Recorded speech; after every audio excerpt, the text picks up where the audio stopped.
Yeye akasema hizi pesa zimekuwa mingi sana na nataka pesa yangu leo na kama kuna pesa na wafungia mtoto wangu atalala wapi? So nipe option nyingine. Nimeishi kukutamani sana. Hivyo ndio nililala na landlord. That's how nili exchange rent. Rent haikuwa pesa tena. Rent ilikuwa mwili yangu. Mwe bora ukinipigia, alafu sikuwa itaka vijana wadogo. Ati 30, wa nini? Kuanzia 50 huko hivyo. Sitaki kusumbuliwa wa baba. Wako na pesa. Alafu sasa huyo mama alikuwa amenifanya nimekuwa addicted. Sasa kwangu kulikuwa kama lodging. Ni appointment tu, unanipigia simu kuja. Tunamalizana, unaenda unaniachia kenye unaniachia. Hello Tuko family. Welcome to this episode of My Story. My name is Kingori Wangeshi and we are coming to you from Eldoret, Uasin Gishu County. Our guest today, Mary, not her real name, is in pain because of the sacrifices that she has made throughout her life for the sake of parental love, especially from her mother. But all those sacrifices have not materialized to her being loved back by her mother. Let's listen to Mary's story. Huku ndio kwetu ni Eldoret. Hapa ndio nimerent nyumba, not necessarily kurent. Naishi kwa rafiki yangu due to circumstances for now. But kwetu ni Western. Side za Kiminini huko hivyo. So we are here because of a message that we got. And there is a background because you were once featured on our platform because of the achievement that you had done. Yes. But we have come to learn that that achievement, it did not materialize to what you wanted. Can we begin with, how you grew up?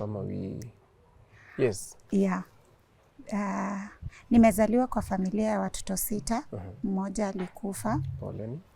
Mimi ndio first born. And how old are you? I'm in my early 30s.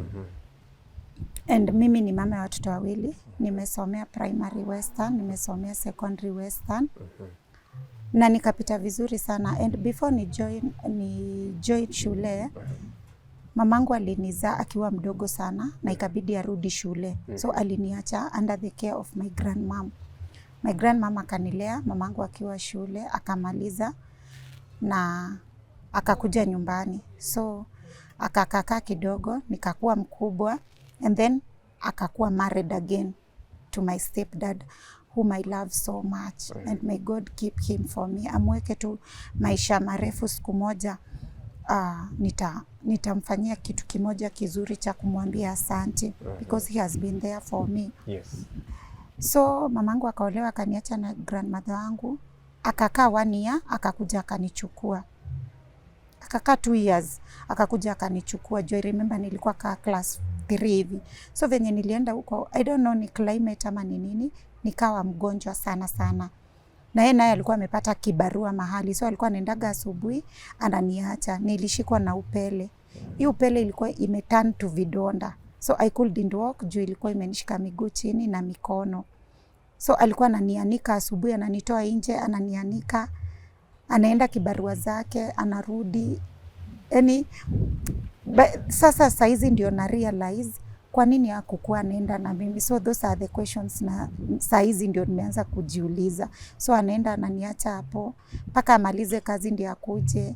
Hata niachi neighbor, my stepdad saizo pia yeye naye ameenda shughuli zake. Mvua ikinyesha nijikaze niingie ndani. Mvua ikinyesha the same. So one day I don't know nani alienda akaambia shoshe yangu. Shoshe yangu nilistukia tu mtu asubuhi, Mathe ameenda kibarua, amegonga mlango. Nikamwambia afungue. Kuingia, my grandmother almost a faint vile aliniona. My grandmother akamwambia mimi nachukua mtoto. Akanichukua and we went. What was the problem? The problem was nilikuwa mgonjwa sana. Okay. And hakuna mtu alikuwa anashughulika kunipeleka hosi. Okay. So it was me against the world. Na yeye alikuwa asubuhi anatoka, anarudi jioni. Nilikuwa malnourished. Yes, alafu na hizo vidonda. So nikaenda na grandmother wangu. Mamangu alikuja kuniona maybe after 5 years. Yes. nimepona, nimekuwa mtu, yani hata ukiniona unasikia vizuri. I was that chubby girl, that funny girl, talkative. You still are. Thank you. That talkative. And then alikuja, he was like, huyu alipona, mnaendelea aje? Alikuja na brother yangu amejifungua mwenye ananifuata. Yani there was no ile connection ati mother amekuja, but mimi deep down nilikuwa na miss. Bado nampenda, bado nasikia tu tuende na yeye despite the challenges, bado nalia, nikimwona hata anaenda kwa choo namfuata, yani hata ana kazi yangu. Ulikuwa unatamani sana upendo wa mama. Yes. Unaona sasa nimelelewa na my grandmom. Nikiona watoto wengine kwa shule, mamangu alikuja, I feel like kwa nini wangu hata mimi nisiseme amekuja? Hata hiyo siku yenye alikuja by the way kuniona, hakuna kitu aliniletea. Aliletea tu shosho yangu sukari. Akakaa hiyo siku. The following day mimi nikaenda shule, nikamuuliza kama ataningoja nikuje, akaniambia mimi kutoka shule nikapata hayuko. I was really broken hata kama nilikuwa mdogo. I was really broken. Nakumbuka I was in class 6. And hiyo time nilishika number last. Because nilikuwa so much depressed. Sasa hii ndio najua nilikuwa na depression juu nilikuwa nakaa tu mahali nalia, ukiniuliza nakwambia tuna miss mama yangu. And ukumbuke nikilelewa na my grandmom, my mother sister walikuwa pale. So you can imagine the challenges. Now walikuwa wananitocha mentally, emotionally juu ya my grandmom kunipenda. Unaona, and ikaja kuhappen, one of the sister akazaa. So kulikuwa na competition, shosho atapenda mtoto wa nani. So every time makosa ingetokea, hata kama ni kidogo, the sister alikuwa anaiweka ikuwe kama mountain, ndio shosho anichukie kabisa. So mamangu si amekaa huko, akazaa huyo wa kwanza, akazaa wa pili, akazaa wa tatu. Kati alizaa wa 4 wakakosana. Bwana yake akarudi kwa my grandmom. Akakosana sasa na your stepdad. Yes, wakarudi akakaa kwa my grandmom na alikuja na mtoto mmoja. Akakaa, I don't know tena what happened. By then nimemaliza saa class 8 na nimepita vizuri tena sana. Juu nilikuwa nimeitwa hii St. Bridget's na hii Loreto Convent. By then ilikuwa national school. So nikiangalia mbele na nyuma, nani atanisomesha? My grandmama alikuwa capable. But sasa pressure kutoka kwa sister wa my mom na my uncles, anasema hapana. So ilibidi tu niende nijitafutie shule mahali. Na nikaongea uniform hata sina. Ukumbuke primary my grandmom ndiye ameishi akininunulia nguo. My mama hajai hata ninunulia hata socks. Nguo zenye my shosha ananinunulia si hata kuninunulia. Unakumbuka wamama wa zamani walikuwa nekanga manguo za watoto wao. So hizo ndio zenye nilikuwa navaa. Hand downs. Yes, hizo ndio zenye nilikuwa navaa. So nikaenda nikajiulizia shule. Nikalia, huyo headmaster akanikubali, nikamuonesha results zangu akanikubali. It was a day school. Distance nayo King'ori, siwezi kukudanganya. Yaani nafika huko badala usome unalala, ni vile ni mbali. Alafu unakatisha kwa Makianda, ni vile ni mbali. Mvua imenyesha. Hiyo ni nini? Kianda ine ni mahali kwa mtoni. Pale wanapandanga ndoma kwa maji. So nikasoma tu na hizo challenges, nafukuzwa narudi nyumbani, natoroka. Yaani hiyo ndio ilikuwa maisha. But nilisoma mpaka 3rd term, sikufanya mtihani. Sasa ni form 1. Yes. Kurudi nyumbani siku moja, si nilikwambia alikuwa amekuja kwa shosh. Nikamkuta hayuko. My aunt akaniambia fuata mama yako. Na akaniambia penye alienda. Kumbe walikuwa wamekosana na my grandmom, yeye ameenda amejitafutia nyumba. So kumfuata huko nikampata na tukaanza kuishi na yeye. Though hakuna connection, nikamwambia mimi hata nimeambiwa nikufuate. Yaani there was no match. Hakuna match. Kukakaa kidogo, nikaona my stepdad wameanza kuongea, kurudiana vitu kama hizo. Nikakuwa mgonjwa na nikakuwa mgonjwa sana, ni hiyo baridi, pneumonia. Kuna pesa ya kunipeleka hospitali. Hakuna motherly love. Hata kama pesa iko, she doesn't care, you know. Shule penye nilikuwa nasoma hakukuwa na phones. But niligonjekea shule, so niliambia mabesti zangu penye naishi. Nilikuwa mgonjwa na Friday. On a Sunday wakashikana kama 4 wakakuja kuniona. tukaongea nini na wakaenda. Hiyo usiku my mama alienda akaita brother yake. Akamwambia mimi hata si mgonjwa, niko na ball. Brother yake came. Huyo mwanaume alinichapa almost 5 hours. Alinichapa sili.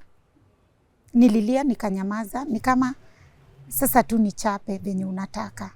Hii mimba ni ya nani? Namuuliza mimba gani? I'm still a virgin. Hata bado sijaanza periods zangu, hata sijui hizo ni nini. Nazisoma tu. Niko form 1 but sijaanza bado. You know? Alinitandika akiniulizanga hiyo mimba ni ya nani. So namuuliza mimba gani na sina, sijalala na huyo. Au wenye walikuja kukuona hapa because walikuja wasichana 3 na kijana mmoja. Huyo kijana ndio mwenye mimba. My mother ako nje na majirani wanapiga moshene. My mama akiwaambianga venye mimi ni mtukutu, venye niko na mimba. Kumbuka shule nimejitafutia. Hiyo miaka yote si ameisha akifanya kazi. Ajai hata jiekea tu ya kunipeleka shule. I'm sorry for asking, lakini as a child, juu mimi saizi ni mama, lazima nijiulize vitu kama hizo. Because by the time unaenda kupata ku have that intimacy ni vitu viwili. It's either ukuwe mgonjwa ama upate mimba. Hii si rape case. Ulinizaa, si ndio? Lazima tu nipe basic needs. That is 101% lazima. So after huyo uncle yangu amenichapa, ameenda ameona there is nothing kabisa. My mom came inside na akaniambia utalala penye umetoka, penye hii mimba ulitoa. It is okay, mimi nikalala tu hapo nje. Asubuhi nikaamka mapema. Nikiwa ningali mchanga, there was this rumors my father is somewhere. And neighbor wetu alikuwa ni sister yake. So nilienda nikauliza mtoto wake na akaniambia mtu fulani anaishi mahali fulani. And that is how I went here asubuhi. Sina fare, sina anything. Ukiniona nimetandikwa, nimefura kila mahali, plus mimi ni mgonjwa. You can imagine venye nilikuwa nafanana. Nikapatana na mama moja. Do you know what I told her? Akaniuliza juu alikuwa anaendea breakfast. Kwa nini? Nikamwambia mimi nimechapwa na stepmother wangu. My mom died. And nataka kuenda kwa my dad juu anafanya kazi mbali na sina fare. Huyo mama alinishika mkono akanipeleka kwake. We ate breakfast. Naweza kukula ni vile hata nimepigwa. Akanipatia maji, akaninyorosha na Vicks. Nikalala hapo for 2 hours. Ndio nikaamka, nikampea stories za uongo, akanipea 100. By then 2000 and something huko, ilikuwa pesa mingi sana.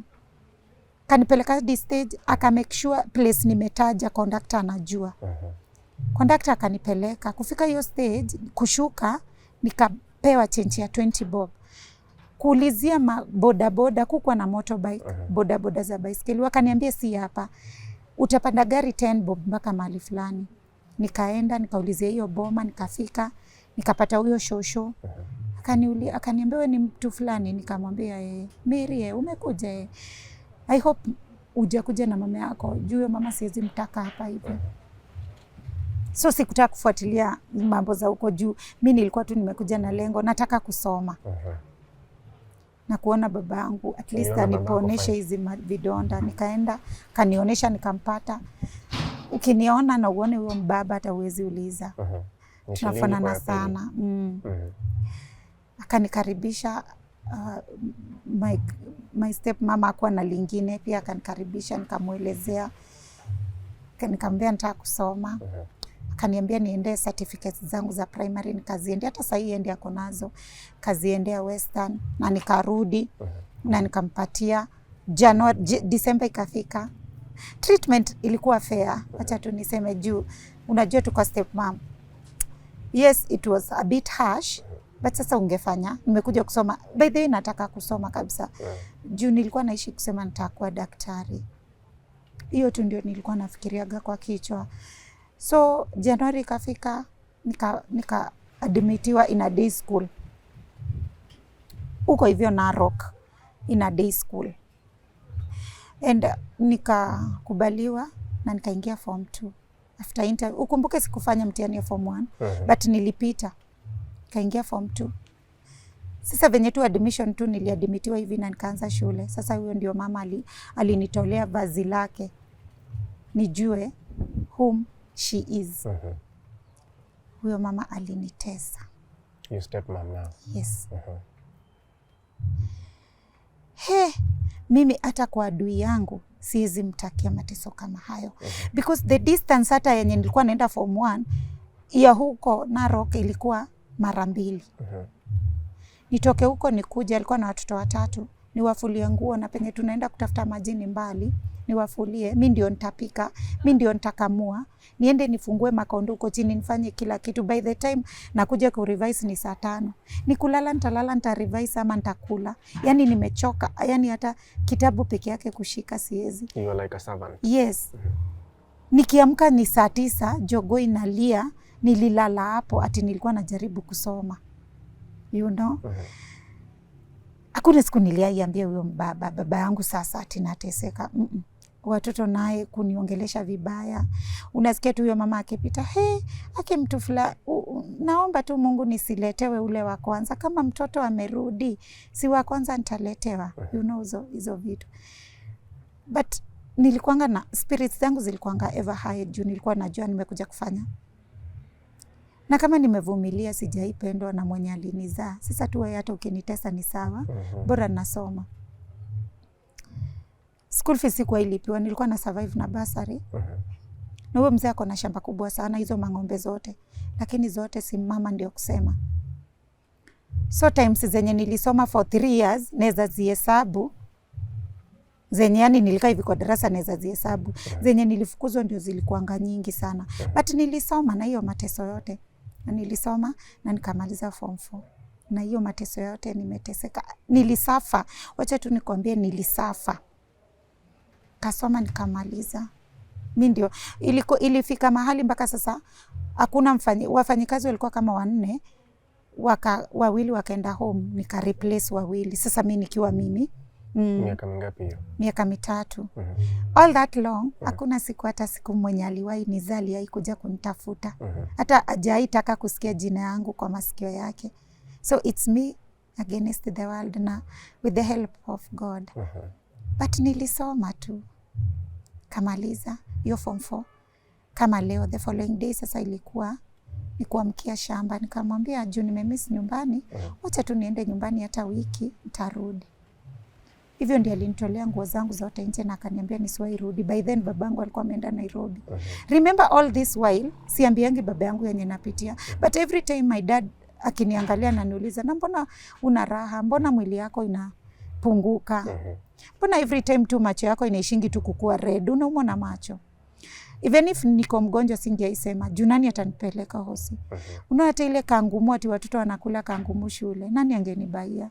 Mimi pads nilikuwa naendanga dom na marafiki zangu. Nikiona tu pads hapo na hakuna mtu mbele na nyuma na kando naiba. Panty nilikuwa naibanga huko za borders. Kamisi, by then tulikuwa tunavaa kamisi. Nikikuta mmeanika nje naiba. Uniform yenye nilishoneshewa nikiingia form 2. Hiyo ndio ilikuwa expected in Malzadi form 4. So nilikuwa naibanga za watu wameanika. That is how I survived. Mpaka vitabu. Utakuta tu hata nimefuta jina yako ama nimetoa cover. It was that bad? Yes, it was that bad. It was extremely, hata sijui nitatumia jina gani, ilikuwa mbaya zaidi. But I survived na nikamaliza shule. Nikatolewa nguo. Unajua step ya kwanza nilienda wapi? Kwa maimamu. Before that, imagine watoto kwa shule wazazi wao wamekuja prayers day ya form 4. Wao hujaona hata mtu yoyote. Hata success tu mwenye amekuzaa tu akutumie. Juu alijua, obviously alijua nimeenda wapi. Juu wezi niambia for 3 years wezi jua penye niko. Haizi. The first step, juu I really missed her so much. Nilienda kwake. Nikakuta saa amezaa huyo mtoto wa 6. Yani ile like, unaona tu facial expression inauza huyo amekuja kufanya. Nani amemwambia akuje. But my stepdad was so good. Akanikaribisha. Tukaka first day, second day, madharau ikaanza, sabuni nafichwa, yani hata basin. Kwenu na yes, this is the Mary, woman who gave, sure? This is the person who gave birth to me. That is the question I asked my grandmother baadaye, venye tu umeniuliza. For real, are you sure? Hiyo ndio question niliuliza my grandma baadaye. So nikaona haki hapa hapana. Kitambo kuna sister mamangu alikuwa anaishingi Nairobi kitambo, na nikasema huko ndio nitaenda, sina fare, sina wapi. Kabeba tunguo twangu 2 3 nikapanda asubuhi gari. By then ilikuwa unakata ticket, so tukiwa ndani kwa gari, conductor kaniuliza ticket yako iko wapi? Nikamwambia iko ndani ya bag, na bag yangu iko huko juu, kabla nitoanishe. Wewe jua tu nimelipa, it's okay. Nikafika Nairobi, nikatafuta, kumbe sister yake alikuwa amehama. Sasa ulikuwa unajua unaenda wapi? Juu nilikuwa nimemark hapo. Sasa ni struggle for existence. Nikaingia hoteli ya kwanza, nikaulizia kaneza ngoja asubuhi ifike, juu tulifika usiku. Nikakaribishwa na dem na tukakaa naye, nikampea shida zangu. Kaniambia hata umefanya vizuri. Madheo hapa alikuwa anatafuta mtu wa job. Unaweza fanya job? Nikajiaminia, nikasema sijaifanya mahali. Sasa hapa kuishi ndio ilikuwa shida. Kaniambia usijali, unaona hapa nyuma kuna nyumba. Hapo ndio tutaishi. So okay. Nikafurahi, nikaanza job. Katika hizo harakati, customer akakuja akanikatia. After 2 weeks, si ameniambia ananipenda. Kuna mtu ameniambia ananipenda kwa hii dunia? Nobody. And you are very young. Yes. Ndio sasa niko 18. Hivyo tu ndio niliolewa hiyo siku. Venye tu niliambiwa nakupenda, utakuja kwangu. Hivyo ndio nilienda na nikaolewa. Okay. Huyo dema kaniletea manguo zangu, tukaanza kuishi na huyo chali. Yaani umemeet tu na mtu hiyo siku, si bora ameniambia ananipenda. Na akaniambia I'm beautiful, na mwenye amenizaa naishingi kuniambia niko na sura mbaya kama ya baba yangu. Yaani ananiambia tu mambo mbaya. Na huyo ameniambia venye niko beautiful, niko yani na body structure poa. Si niende huko. And that's how nilienda. Na hiyo siku I think ndio tu nilipata ball. I was still a virgin. Na hiyo tu siku ndio yenye nilipata mimba. After 6 months, tukikuja kwa ushago kwao ikatoka. After 2 days hivi ikatoka. Nikatibiwa, nikapona, tukarudi, tukakaa kidogo, nikapata ingine. After 5 months ikatoka. Tukakaa, nikapata ingine tena.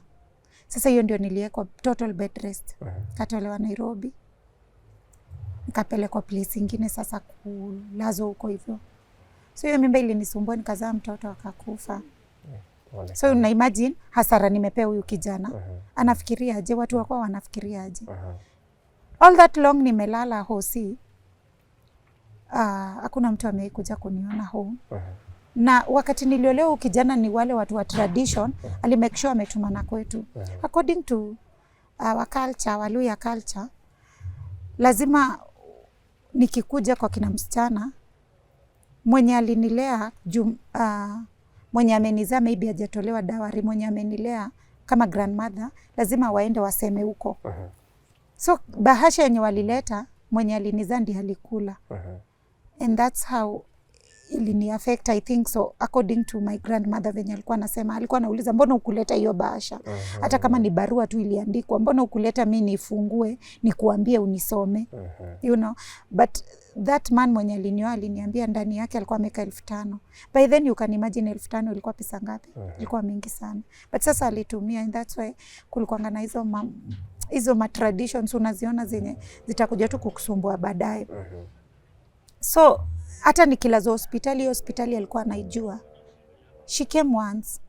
Tukakaa naye the second day akaniambia anaumwa na mgongo, ana bleed sijui nini. Kamwambia enda urest, unitie sister yako last born, juu tunaelewana naye. Juu by the time nazaliwa sister yake last born ako class 3. So unaona ni kama tuko age mates. Niitie, na juu tulikuwa tunapendana sana, anikaishe. Aliniambia huyo ndio umeona ni mzuri. By the way hata huyo ndiye anakuanga mama yako from the word go. Wacha nikuitie, wacha niende nishughulikie watoto wangu, hata nina waste time hapa. Sasa hiyo ni mamako anakuonyesha hivyo. Yes.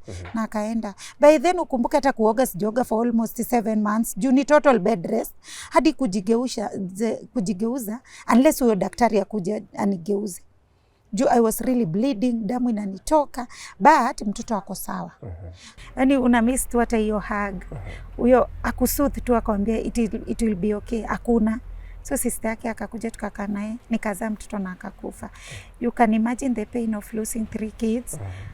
mwenye anastahili tu kukuambia it is okay, hata kama it is not okay at that particular moment, akupatie tu kale hope. Akupatie tu kale kadogo ka 0.01 hope. Yeah, but she was nowhere to be seen. Alienda na akaendaga hivyo, hakuwairudi. Nikazaa mtoto akapass, nikakaa na sister yake for almost a week. Bili kalipwa. Nikarudi sasa kwa bwanangu. Pressure from the family. Upate mtoto. Nimezaa watoto 3 wamekufa. Nimerudi kwake. Pressure from the family. You can imagine, hata wewe unaweza kana mtu kama mimi. Biashara yenye alikuwa nayo imeanza kuanguka, ni bills analipa, ananilipia. Juu mimi ni ule msee siwezi angaliwa na daktari tu, huyu ni mmoja tu. Yes, huyo ndio tu anaweza handle case yenye niko nayo. Una imagine ni pesa ngapi? So ile pressure kutoka kwa marafiki, familia yao, akaanzaga tu madharau, nikaona siwezi vumilia. Akanifukuza, akanipiga, venye nampea hasara, by then naumwa na tumbo, kila siku ni hospitali. Nitarudi wapi? Natamani tu ile hug. Mama. Yes, nikarudi kwake. Sikumaliza wiki, the same madharau. My stepdad naye ni nani? Kunipenda. Alinipea 100. Akaniambia, unaona hii 100, nataka nikutume kwa mtu na uambie huyo mtu akutafutie kazi. Na hivyo ndio nilienda. Nikaenda kwa huyo mtu akanitafutia job kwa hoteli pia na nikapata. This time round nikasema tuacha nikae. Kakaa na huyo mtu kidogo. After 2 years nikapata sasa baba ya watoto wangu. Huyo naye tu aliniambia, alikuwa kwa wilderness. These 2 years mwenye amenizaa anajua penye niko, but hajai kuja kuniona. But my stepdad alikuwa anakujanga almost every weekend. Yeye naye alikuwa kwa wilderness, mwenye nimepatana na yeye. Penye alikuwa anaishi kwa sister, mama yake amekufa, uncle yake amemfukuza. Mimi naye huku sina love kutoka kwa mtu mwenye nataka anipende. So sisi wote ni mayatima. Na mayatima wa mapenzi. Tukaambiana, akaniambia ananipenda, mimi ni mzuri. Hivyo. Na hivyo ndio nilimkaribisha kwangu juu by that time nilikuwa na kwangu na alikuwa student. Akasoma, akamaliza. Mimi bado nafanya kwa hoteli na msupport. Kwao walikuanga tu kama kwetu tu, familia ya chini. Mama yao ni single mother. Kamaliza akasoma, akamaliza. Katika hiyo harakati ya kumaliza shule, akigraduate, I'm so talkative, I'm so friendly. Nikapatana na mwanaume kwa hoteli. Nikamwambia niko na brother yangu amesomea course fulani, unaweza mtafutia job. Akaniambia, ukweli, akina vile unakuaga msichana mzuri. Mwambie akuje siku fulani. Hivyo ndiye alienda. The following day niliamkia church. Mimi ni mtu wa church sana. I really prayed. Nikaambia God, hata kama yes hatutaishi na yeye, but tu mfungulie njia siku moja hata yanikumbuke. Just still bado natamani kusoma, na aliniambia siku ile nitapata job, nikuwe stable, nitakurudisha shule. All this while, my real dad hajanitafuta. Ayani hakuna mtu, niko tu ni mimi sasa na my stepdad. That's the only man mwenye hajaniachilia. So tukakaa na uchali, nikapata boli ya mtoto wa kwanza, boli ikatoka tena. Nikakaa, nikapata ya pili, ine ikakuwa high risk, so nipate bed rest. Nikalea ball, nikazaa mtoto. Amepata casual job, anaendanga kidogo kama once in a while, so hakuna do ile poa, bado tu tunaishi kwangu. Nikaenda, ni CS, si normal. Bill ni 45,000. Inatoka watu wa kwetu hata wanaweza nisaidia. Alafu familia ya penye nilizaliwa wanakutananga siku mtu amekufa. So ni wewe na maisha yako na mashida zako. So hata ukiwa na shida usiwaipigia mwingine. Lakini mtu akikufa tutakutana tuzikane. That is the life. So my stepdad nikampigia, akakuja akaniona hosi, hata yeye hakukuwa poa juu hata yeye ni casual labor, yani ana kazi tu ile poa. Kanisaidia penye anaweza. Unajua sasa ilibidi nipigie. Kuna time wa mademo walikuwa nabebanga mabag kubwa. Ilikuwa fashion. Kapigia, nikaomba simu, nikapigia neighbor wangu simu. Hivyo ndio niliingiza mtoto ndani ya bag, tukawacha everything. Na tukafunga hiyo bag hapa kando tu, tukaacha kidogo pa kupumua. Na tukaambia God asilie na asiamuke. Tupite tu hiyo gate. Na nikaoga vizuri. Kajipaka mafuta, nikajichomoa mashindani zote. Na hivyo ndio tulipita kwa gate. Ya hosi. Yes, na tukaenda mpaka home. Mtoto aliamka kaa tumefika kwa stage. Si ni tutafute choo hapo ya kanjo, tuingie na bag ndio sasa mtoe mtoto. Yes, by then hakukuwa na CCTV ati sijui nini huyu mtoto mmetoa wapi. Hata Mungu naye aliona hawa ni maskini tu. Tukaenda home. After 3 days nikakuwa mgonjwa. Hakuna mtoto kunyonya. Hakuna chakula. Si nimeacha job. Niliachanga job juu ya bed rest. Huyu naye job yake ni kidogo kidogo. Yenye analeta ndio tunapata.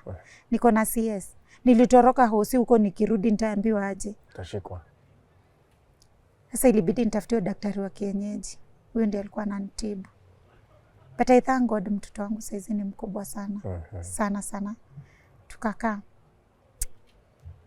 Nikaenda home. Yani I still miss that woman so much. I still love her. Bado namuombeanga. Nikaenda. Hata kunikaribisha kwanza venye aliniona na mtoto. Alifunga mlango yake na akasema anaenda ushirika. Yes. Nirudi peke natoka. My step dad akanipata hapo, akanifungulia mlango, nikaingia. Akaniambia nimewacha niondoke, muishi na yeye, sasa ni bibi yako. My step dad alisema the last thing I will do, nitawacha wote wenye nimezaa, lakini huyu sitaimwachilia. I will never. Yes. It's better hata nimtafutie nyumba aishi. Mimi kutoka kwangu hatukukosana na baba ya mtoto wangu. Ilikuwa ni sacrifice juu ajapata job stable. Ni muache kwanza, niache mtoto home juu siwezi pata pesa ya mbot, nianze kusaidia home juu situation ako na madharau. Unasikianga mtu anaitwa maskini jeuri. Yani ni mbaya lakini ajiwezi, ana job na my step dad ana job poa. So ni ile tu kibarua. So nilitaka kuwasaidia. Juu I had promised myself, mimi kama dem, juu nilikuwa naonanga mademu wengi mtu amejengea mamake hivyo. So nilikuanga na hiyo, mpaka nilikuwa nimechora hiyo nyumba yenye nitajenga. Yes, nilikuwa mpaka nimeichora. Hata hiyo karatasi nikupotea, ilipotea.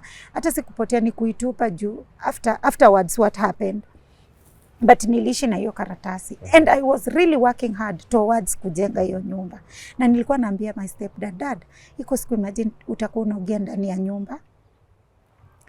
So tukakaa hapo after 1 week, nikaona hisi maisha. Unajua nifanya nini? Niliacha mtoto. Nikarudi Nairobi. Katafuta tena job nikapata. So my husband anashinda tu, niko na katululu. Nini nikamwambia hatuja separate, bado tunapendana. Na kupenda unanipenda.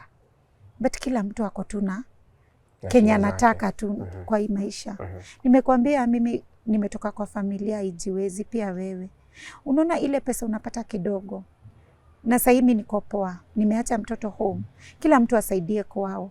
Siku yenye utaandiko job permanent, at least utakuwa stable kuni take care na huyu mtoto. Hatutateseka tena. Wacha tutarudiana. And that was the agreement. And he really understood me. Hata kama alikuwa ananitumia usaidizi ya mtoto hata 100, 200, it was okay for me, you know. So tukakaa, mimi nikakaa Nairobi, but nilikuwa natuma usaidizi. My mom ni yule mtu anapenda pesa sana. Anaweza tuka hivyo kuamkia asubuhi akwambia tu utume dhao, sijui mtoto ako na homa, sijui mtoto alifanya, sijui nini. Nilikuwa na kazi ya hoteli haifanyi. Sasa ni kama nimechapa kidogo. Life imenichapa. I was so beautiful. Nikapata job kwa club. Mwenye hoteli aliniangalia akaona huyu ataniingizia pesa poa. Watu walinipenda sana. Hivyo ndio niliingia kwa club Nairobi, nikaanza kuuza. Mtoto wangu ako ushago. So sinapata pesa, hata salary nilisahau. Ni tips zenye ziko huku. Meno tu nikikusmailia, ukiniangalia tu hata structure tu venye niko ya mwili yangu, mwanaume anachanganyikiwa. But si kujichanganya juu si kutaka kukosea baba watoto wangu. So venye nirudi home, my stepdad called me one day akaniambia nimechoka na hii ndoa, nimevumilia muda mrefu. And one day you will understand why nimetoka. Na hivyo ndiye aliendanga na akarudi kwa Western na maisha yake ikaendelea huko hivyo. So mimi nikakaa Nairobi, kurudi nilikaa huko 2 years. Juu hata nikikuja home, yes I miss home, I miss my kid. Nakuja wapi? Hakuna pahali unapokelewa. Hakuna. Siache tu nikae huko kwa walevi, nikaanza kunywa pombe, nikaanza kujichanganya vizuri. Kukuja huku rent inaccumulate. Imagine huwa natuma pesa ya rent, lakini rent hailipwi. Nyumbani sasa. Si my stepdad aliendaga. Kukuja landlord venye aliniona, akaona ameangukia kasichana kazuri. My mama akamwambia huyu ndio msichana wangu nini, tukajuana, akachukua namba yangu. Hivyo katoto kangu kamekuwa kakubwa hivyo. And one day mimi nikamwambia hizi pesa zimekuwa mingi sana. Yeye akasema hizi pesa zimekuwa mingi sana na nataka pesa yangu leo, na kama hakuna pesa na wafungia, mtoto wangu atalala wapi? So nipe option nyingine. Nimeishi kukutamani sana. Hivyo ndio nililala na landlord. Hiyo ndio alikuwa anataka ikiwa malipo.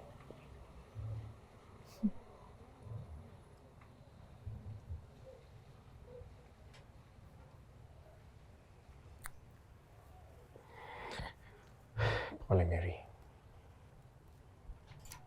That's how nili exchange rent. Rent haikuwa pesa tena. Rent ilikuwa mwili yangu. Nikalala na yeye without protection, sijui ni mgonjwa. Kumbuka nimepromise bwanangu lini. Nikalala na yeye, hakutufungia nyumba. Na kaniambia we will be doing this continuous for like 2 months. Nitawapea allowance ya 6 months, usiai nilipa na mtafute nyumba kwingine. The sacrifice of a firstborn. Sina option. I know some people will judge me why. But sikuwa na any other option. Hata kama niko Nairobi nafanya kazi. But still sikuwa hata na savings. Zote ninatuma huko nyumbani. My mom ni ule mama mwenye anapenda pesa. Tuma kila wakati tuma. By then nataka na bribe na pesa ndio anipende. Nione kama naweza nipenda. And kukaka kidogo. After 2 months, sijapata periods kuenda hosi, niko na ball. Hivyo ndio niliachana na baba mtoto wangu firstborn. Nikaambia nikamdanganya hii relationship I work, nimepata mtu mwingine na nimeolewa. He was really broken. Hadi waleo hajawahi oa. Yaani nilimkosea ajabu until now. Huwa naambia tu God anisamehe. I've never forgiven myself. And hapo ndio nilianza sasa journey ya abortion. Everything yenye ilikuwa on my way. Nikisikia hii leo inaweza nitoa mimba na jaribu. Let me tell you King'ori. And remember, before you got your firstborn, you had lost several pregnancies. Yes. And let me tell you, venye nilirudingi Nairobi after kutimiza mambo za huyu mwanaume, he could visit me in Nairobi. Anakuja, ananitumia venye anataka without giving me. So ile time nilimwambia niko na ball, hivyo ndio aliniacha na akatufukuza. So ikabidi nitafute pesa nikope. Kumbuka hii pregnancy, kumbuka nime-lose watoto kadhaa. Huyu mwenye yako hai, venye nimepitia changamoto, hii ni ingine. Sasa niko na imagine, itanilalisha chini tena. Hawa watalipiwa rent na nini? Hawa watoto 6 wote mimi ndio nawalea na wasomesha. Your brothers and sisters. Venye my stepdad alienda, yeye naye alikosewa vibaya sana na my mom. Hajaigeuka nyuma. Ilisha ikishanga. Sisi wanawake tunaweza forgive, lakini mwanaume kukuforgive ni ngumu sana. Once he's done. So hivyo ndio aliendanga. So ni mimi, it's me against the world. Na watoto, na mimi mwenyewe na mtoto wangu. Hakuna mapenzi, hakuna backup. Ile hata unaweza pigia mamako simu mwambie mama, haki niko down. Ile tu encouragement akwambie, leo siku nzuri, kesho Mwenyezi Mungu atafungua njia inshallah. Hakuna. Ni anataka saa hiyo. Hakuna sukari unamwambia last week niliwatumia kama 3,000. Imeisha, unadhani mtoto wako anakula nini? Saa hiyo mimba ndio hiyo. Uko unatafuta pesa ya abortion. Nimeuza mpaka vitu kwa nyumba. Nikajaribu mimba ikakataa kutoka. Naye Mungu ni nani? King'ori sikuwa ilala chini, mimi ni mgonjwa. Nilibeba mimba yangu mpaka the 9th month. Hiyo siku natoka job, nilienda nikazaa. Na mimi ndio nilijizalisha mtoto wangu kwa nyumba. Niliita tu neighbor kuja unikate kitovu ya mtoto. Sikuwa ienda clinic juu unajua obviously nilikuwa najua mtoto hizi survive. Mwenye alinipea mimba aliniekanga blacklist. Nikimpigia na simu fulani akisikia ni mimi anakata. Nyumbani sijaienda. Lakini pesa lazima nifanye nini? Utume rather. Lazima nitume. Hii nikaona hapana, wacha niende home. Ndio huyo mimi Mary na mizigo zangu nyumbani. We sikumaliza hata wiki. Yani mpaka food nilikuwa na tu pesa nimejiwekea tu kujilea. Iliisha juu sasa unaona wewe ni wa 6, mtoto uko na watoto wawili au ni 7 plus yeye tu pesa uko nato umejiwekea tumeisha. Sasa madhara ikaanza. Bado sijapona. The best thing for nini niliacha huyo mtoto wangu wa first nikaenda na kaka kadogo nikarudi tu Nairobi. Haizi hata nitafuta. But before that nilikuwa nimesema niwaingize wote kwa shimo ya choo and then mimi niingie kwa kisima juu mimi ni mkubwa. Sasa unaona kaka first born kana mwili ile kubwa. Juu aka kupata malisho poa pia nyonyo. But huyu nimezaa hata kama ni kadogo but unaona kako chabi. Sasa zile tu naenda kuwarusha tu hivi asubuhi. Sijui neiba naye sijui alikuwa anaingia anataka kukuja kwa choo. Akafungua mlango akatupata. Si akapiga nduru. Nikaona huyu neiba ataenda kuambia wengine na wengine wafuatilie kwa nini nataka kutupa watoto. The best thing ni kufanya nini? Si nitoroke. Kaenda nikarudi Nairobi. Nikakaa after 2 months sasa ndio nikaanza kupiga simu. Nilizimanga simu yangu kabisa. Penye nilikuwa nafanya kazi huyo mama akani accept back. So nilikuwa nikapata daycare. Naacha katoto naenda kwa Jobia Club akaniandika kwa Wine and Spirit. So hapo nilikuwa it was okay juu hata huyo wa daycare alikuwa ananiletea na kanyonyesha anarudi nako. Okay. So nikakaa nikaanza sasa kutuma tena tu pesa nyumbani. Sasa ukituma pesa we ni mzuri. Unaweza salamiwa habari yako. Si hata hai unaendeleaje mtoto wangu wake habari yako. Mtoto anataka. Huyu mwingine si ashaanza shule sasa. Shule wanataka motorbike, school fees, sijui nini. Naye Mungu ni nani? Mimi nakwambia mtoto wangu huyu wa pili mpaka saa hii through her Mungu amenifungulia njia nyingi sana. Yaani huyo ni mtoto mwenye amenifungulia so much breakthrough. Sasa ndio watu walinipenda. Huyo mama naye akaniambia kuliko kakae daycare juu kuna siku nilienda nikapata kameumwa hapa vibaya sana mpaka ngozi imetoka. Mlete. Akanitengenezeanga ka box. So nilikuwa naeka mtoto wangu hapo. Tukakaa nikalea mtoto wangu natuma tu pesa nyumbani sijaienda after 1 year mwenyewe tu ndiye alinipigia akaniambia sasa si anaona pesa natuma nyumbani ni mzuri. Akajua huyu ako kazi mzuri. Akaniambia si ulete huyo mtoto tufanyie huku birthday. Kupeleka mtoto. Hivyo ndiye alikatalia mtoto wangu. Juu alijua for example nilikuwa nampea 2K, sasa ndakuwa napeana 6K. Juu watoto ni wengi. Nikamwambia mimi siwezi acha watoto wangu hata nimekujia huyu twende sisi wote. Akaniambia hapana huwezi enda na watoto. Laana. Watakuwa wagonjwa. Hamtafika hata mahali fulani. Mtagongwa na gari mtakufa. Mama mwingine tu hapo akaniambia wawache. Throughout my journey hii ya huyu mama kunitesa, pasta wake nilikuwa naenda kumwambia sana. My grandmom niliachana na story zake. My real dad niliachana na story zake. But my step dad sijaiweka full stop. Good night, good morning na kama umekula lunch time. Yani we are best friends. Hata saa hii utamwambia. Hata saa hii venye tuko nawe hapa nitampigia. Hata utaona venye nimemsave. Nitampigia nitamwambia tuko na nyinyi hapa. He'll be so happy. And one thing aliniambia kitambo aliniambia unaweza jaribu kujichoose. Ujichoose as in usahau maneno na nyumbani. Kidogo tu. Ukae chini. Ujifikirie na ujipende before upende mtu mwingine. Ujipende wewe. Jipende kwanza. Sasa nikaona huyu mzee ananiambia aje. Ajui nataka kujenga. Ajui nataka yani kuimprove maisha yetu. Yani nikiona kwa mtandao vile watu wanafanyia wazazi wao. Nikaona hiyo haiwezi but si kumwambia. Sasa hii ndio nimekuja kufikiria huyu mzee alikuwa ananiambia ukweli. So unaona watoto wale wako home. Si niende sasa Nairobi. Sinajua dawa ya huyu mama kumbribe at least ndiye anipende kidogo. Ni pesa. Na maybe asitese watoto wangu ama awachukie vile ananichukia. So nilikuwa na kazi mbili. Nikimaliza kwa bar, Mama mwenye alikuwa ameniandika, yeye ndiye alikuwa ananitafutia wanaume. So nikakuwa malaya vizuri. Yes. Juu alikuwa anaulizwa kale kasichana kakoaje? Karembo. Kanakaa vizuri. Uko na ngapi? Niko na 5,000. Shika. Huyo mama alikuwa mkale. Sasa unajua kale hiyo time walikuwa na madodo.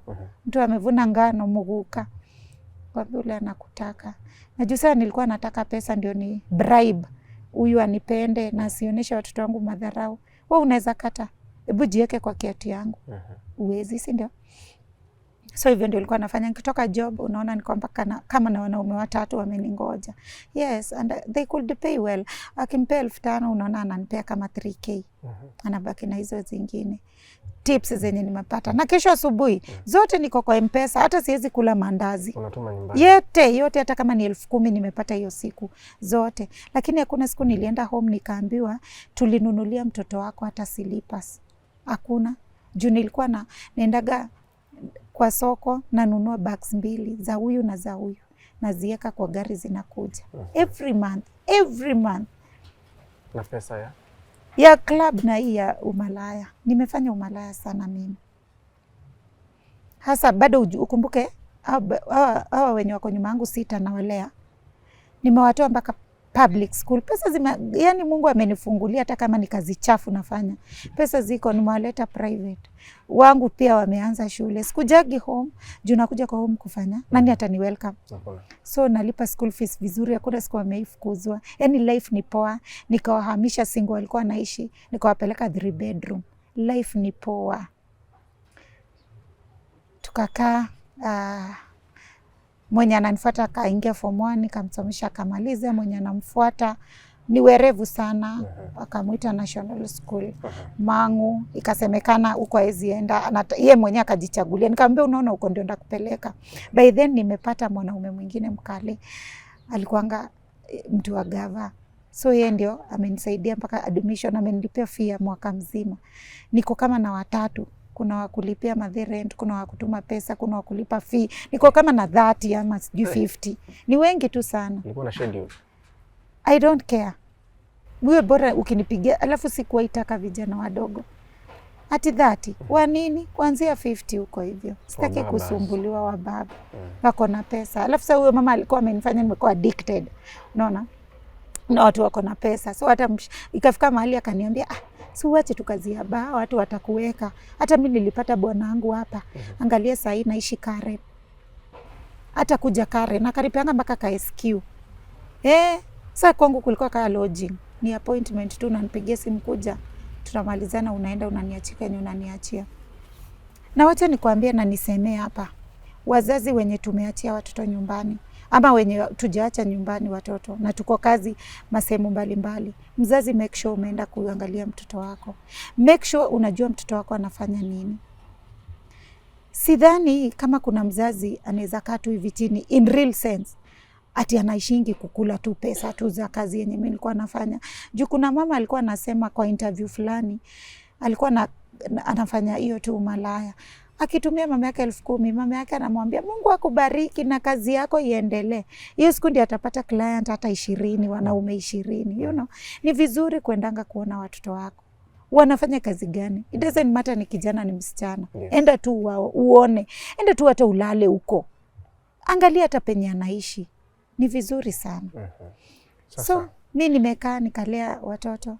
After kitu 4 years ndio nilirudi home. Yes. Kurudi watoto si wamekuwa wakubwa. Brothers wangu nimewasomesha. Wanaume si wanalipa fee. Shida iko wapi? Sasa niliona akiwa wanaume wamenitumia sana. Situmii protection, niko na watoto. Hauko naogopa ugonjwa? Ni kama sikuwa nafikiria. Juu unaona na bribeana kupendwa. Na bribe nipendwe. So niko na hizi maisha. Ninaweza kufa. Alafu kuna wakati mabesti zangu walianza kuuawa kwa malodging. Mimi nikaogopa. By then hawa 3 wa mwisho ndio walikuwa wamejoin high school. Hawa wengine 3 walikuwa wamemaliza. So rafiki yangu mmoja akakuja akaniambia kuliko tuishingi na maisha ya kila siku hivi, si tutafute tu njia za kuenda huko nje. Na nikaona ni idea poa. Nikapigia mwenye amenizaa simu akaniambia kuko na pesa. Ndio swali ya kwanza. Enda. Na usiwahi kosa kutuma juu uko na watoto. Kaambia si hata wewe mwenyewe unanijua. Vitu zangu zote you can imagine life au baba walikuwa wameniweka. You can imagine vitu nilikuwa na mi life nilikuwa nimewekwa na hao wazee. Walikuwa wameniweka life poa. Hata kama Yesu walikuwa ananitumia lakini walikuwa wananiweka life. Walikuwa wameniweka si kuteseka yani. So nikafanya hiyo process but hakuna mwenye niliambia. Nikapanda ndege hakuna mwenye niliambia. Na ukaenda. Na nikaenda Iraq. Kufika Iraq nikakaribishwa kwa hiyo nyumba. Nikapata huyo mama. Kuna disability, alipata accident. Kila kitu ni hapo. Nikapenda mama ya huyo msichana sana. So hata kama hana sense of touch kila mahali ni mdomo tu. But namdansia tu wimbo wa Kikuyu juu alikuwa anasikia. Namuongelesha mpaka Kikuyu. Namuongelesha English namfunza juu hakuwa anajua English. Yani nampea tu mastori nini. Aki anafurahi. Alafu mimi vile napenda kucheka. Namtingiza. Yani namdekeza. Namlea. Namtoa nje namwotesha jua. Like akarudi mpaka ye mwenyewe anasema akisu uambie Mungu aniponye siku moja hata twende kwenyu. Nikimagine huyu ananiambia twende kwetu nimpeleke wapi? But all that long ukumbuke my step dad tuko naye bumper to bumper. Every time anaamuka Holy Mary ndio kitu ya kwanza. Saa 7 uko aje mnaendeleaje? Mpaka ule boss wangu alikuwa anamjua. Huyu ni babako hivyo. Sasa venye pale ulikuwa unatuma pesa. Venye nilifika mwezi wa kwanza nilituma zote. Juu kila kitu sinapata. Mwezi wa pili, ukumbuke bado niko na kale ka plan. Kanyumba, na nimbaka nimekachora. Nikaona hii mapenzi. Lazima niitekea advantage. Na wale wa baba wangu, sijawawacha niliwaambia tu nimeenda ushago. But huku ushago kuna network mzuri maboyo. Tutakuwa tunaongea na WhatsApp. Lakini msiai nisahau. So at least walikuwa wananisaidia. Kaniambia hata school fees tunatuma tu. Usijali. No problem. Maisha inaeleza school fees. Walikuwa wanajua. Hakuna hata mmoja alikuwa anajuana.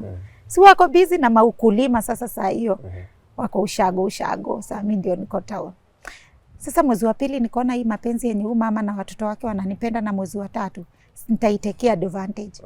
Nikamwambia venye situation ya home yetu iko. Kaambia my stepdad apige picha home venye kuko nini. Akaniambia kiko kwani nyinyi maskini aje? Nikamwelezea.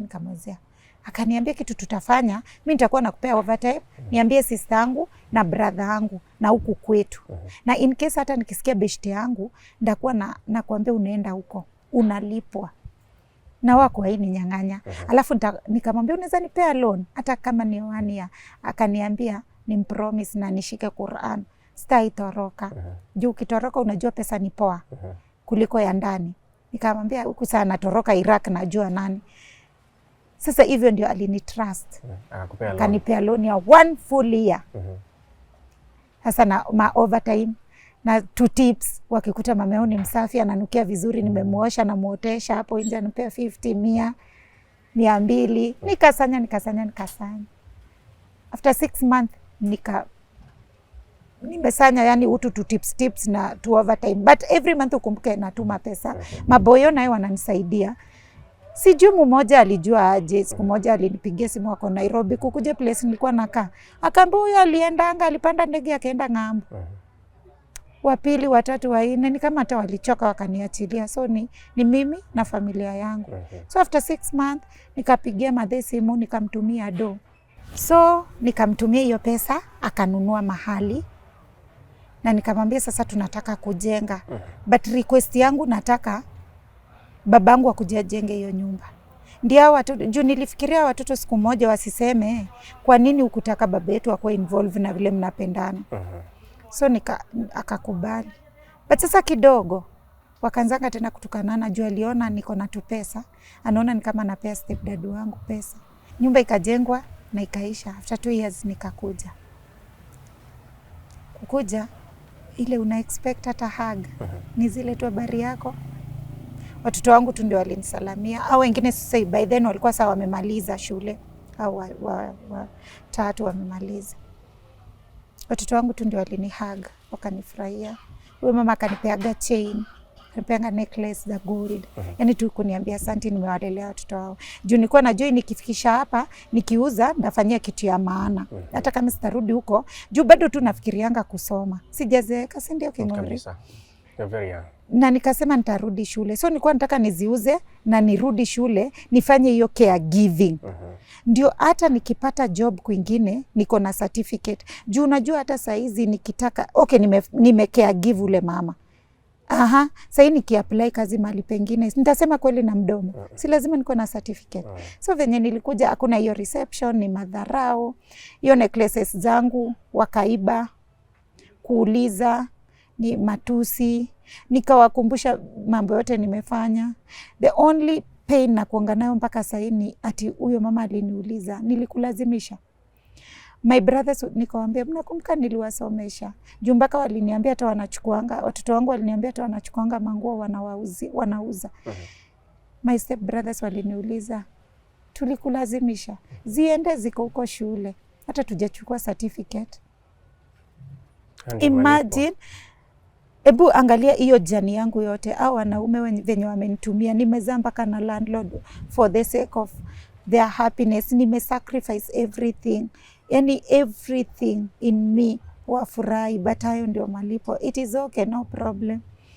So kwa hivi sasa hauko kwa hiyo nyumba? Nilitoka juu niliona siwezi ishi huko. Ng'ombe nilikuwa mpaka nimebai akauza. Nikatoka, nikapiga huyo mama simu. Huyo mama nikamwambia hata sitaki vacation. Akareschedule. After 1 month, juu nilitoka huko nikaenda kwa beshte yangu. Nikaacha watoto juu walikuwa wanafanya mtihani. Singewachukua juu alikuwa ameniambia mpaka amechoka na watoto wangu. Nikaenda kwa beshte yangu, huyo mama akanilipia ndege nikarudi Iraq. Nikafanya kazi. After 6 months, matusi sasa, sinimwa block. Wakaanza kunitafutia marafiki zangu, kuambia uongo kunihusu, matusi, kunisukumianga tu matusi. Nikamua the best thing ni nini. But before that, niliambia my stepdad achukue watoto wangu, akawachukua na akawapeleka Mombasa. Wanasoma kwa boarding. Juzi nilijua nimerudi job. Hata kama hii loan yenye nilichukua kwa huyu mama ijaisha, atakuwa ananipatia kidogo na hizi overtime za kulea watoto. Juzi na mzigo ingine saizi, si ndio? And venye nilirudi huko hivyo, after 6 months, ile pressure, matusi, kunitumianga marafiki zangu, mambo mabaya kunihusu. Yani huyu mtu tu akupendi. And before nitoke nyumbani, katika ile hali ya matusi, kuna neno aliniambia, maneno mawili, as long as I'm alive, you will never be happy. Oh no. Na kitu ingine aliniambia, I hate you more than I hate your father. And I will hate you. Even in another world, I'll continue hating you. Nani alisema haya maneno? My mom. So it's better you choose yourself.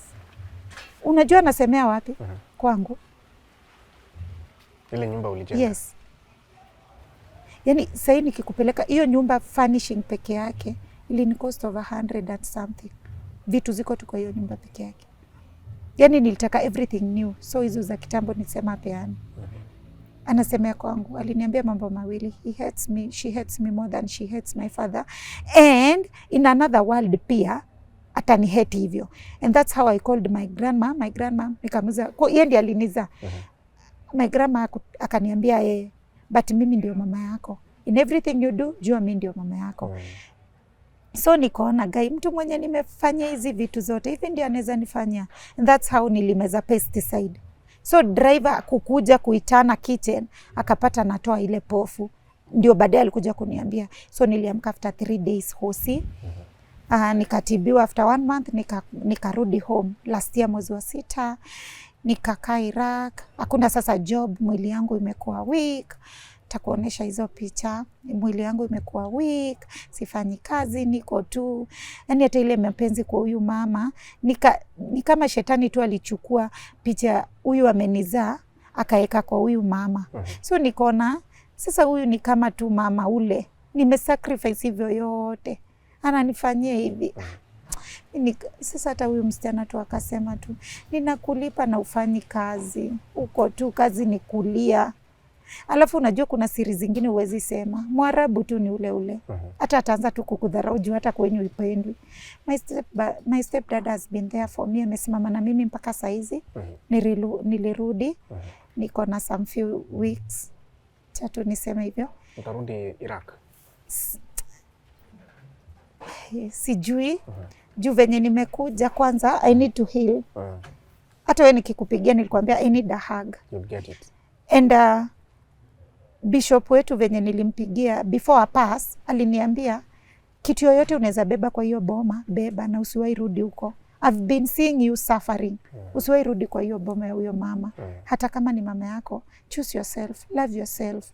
Muondoke, you've really done a lot. Umejisacrifice. And kumbuka watoto wangu penye wanaishi, siwezi wapeleka kwetu. Huko kuna siwezi kuwapeleka kwa babangu, my real dad, kuna stepmother. Wanaishi kwa my stepdad na my stepmom. Ebu imagine pia mimi naye niende niishi huko. Hawawezi nitesa, lakini hata wewe naye utakuwa unaona, hata hapa hapana. So saizi naishi kwa beshte yangu. And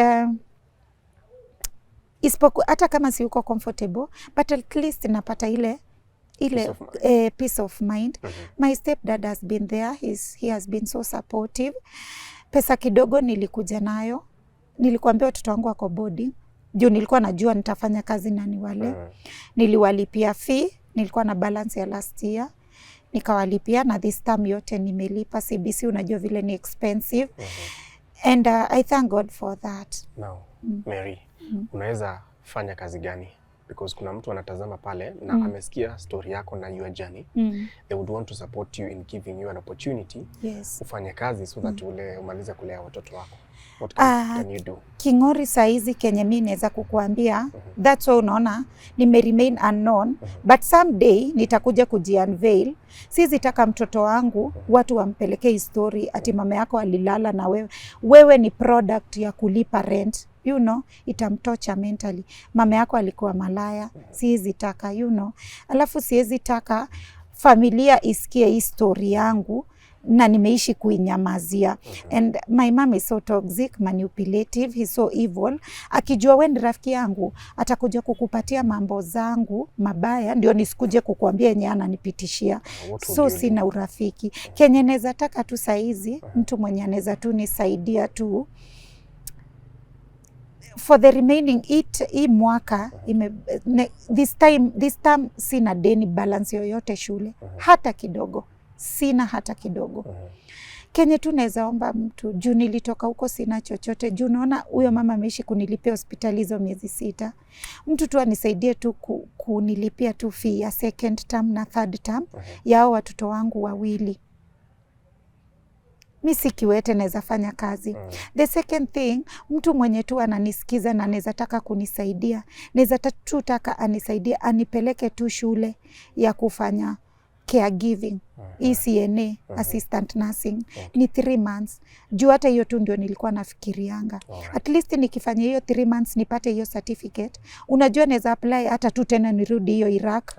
Ama niende kwingine. Ama Mungu anifungulie nje usikie through this channel. Kuna mtu hata ako UK, Germany, mahali fulani. Uko na certificate, wacha nikusaidie ufike huku hivi.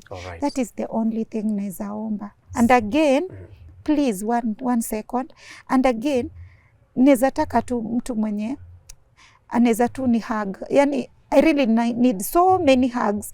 Juu nimekatakata hii story. There are so many painful episodes within. And sometimes nakaa hivi chini najisahau. Hata unaweza niuliza naitwa nani? Sijui hata. Okay. Hiyo nitakupatia on behalf of the Tuko family. Yeah, thank you. But what is your message to your mom? For my mom, I need time. I really need time. For 30 plus years, haujaipendwa. Na umeona nimekwambia hata zingine nimekatakata because of time, because they are so painful. Kingori nimelia siku hizi machozi ni kama itokangi nyingi sana. Ndio maana unaona nimekausha. For my mom, I really need time. Okay. But kenye tu naweza mwambia ni ati she needs to change. She needs to be the best. Because mimi my slogan ni ati, hata kama nilizaa na landlord, my slogan hata saizi ukipigia watoto wangu simu watakwambia, my mom always says, she may be a bad wife. She may be, anaweza kuwa mbaya kwa kila kitu. But she will be the best mother for us. Wow. And she has. I have been the best mother for my children. And that's why niliwatoa. Because hata nikitusiwa, hata my mother akiniambia, we ni malaya na utakuwa malaya, huu msichana yako atakuwa malaya kama wewe. My daughter was there and she was asking me, Mary, malaya ni kusema nini? Juu anaita hivyo. So niliwatoa kwa hiyo toxicity environment, nikawapeleka place yenye at least wakaikae huko hivyo. It's peaceful, yeah. conducive for their growth. Yeah, yes. Thank you so much, Mary, for sharing your story with us. It's a painful story, it's a painful journey. You have achieved so much. And as we say, or as you say, may you be the best mother to your 2 children. And probably many others who will come. We don't know. I have. And kitu ingine yenye mi huambia God, maybe siku moja atanipatia habi. I've seen one celebrity mwenye mama yake ni so toxic, siwezi msema, tutaongea, nitakwambia nani. But God alimpatia the best mother-in-law. The best mother-in-law. Yes. Mi husema God akanipatia tu husband, anipatie tu the best mother-in-law. Hata kama ata replace ile motherly love, utapata some love. But at least nipate tu love. May you receive it. Amen. Thank you so much. Amen. Tuko family, that's a painful story and journey of one Mary, because we had to give her that name to hide her identity. And I pray that you've learned a lesson. You've heard about her achievements in pursuit of motherly love. Parents, let's love our children. The Bible tells us to love our children and not to hurt them. As she says she'll be the best mother for her children, she has had that example or that experience of the opposite. Will you be there to teach your children the right way and love them? That's Mary's story. My name is Kingori Wangeshi. This has been my story right here on Tuko. Thank you.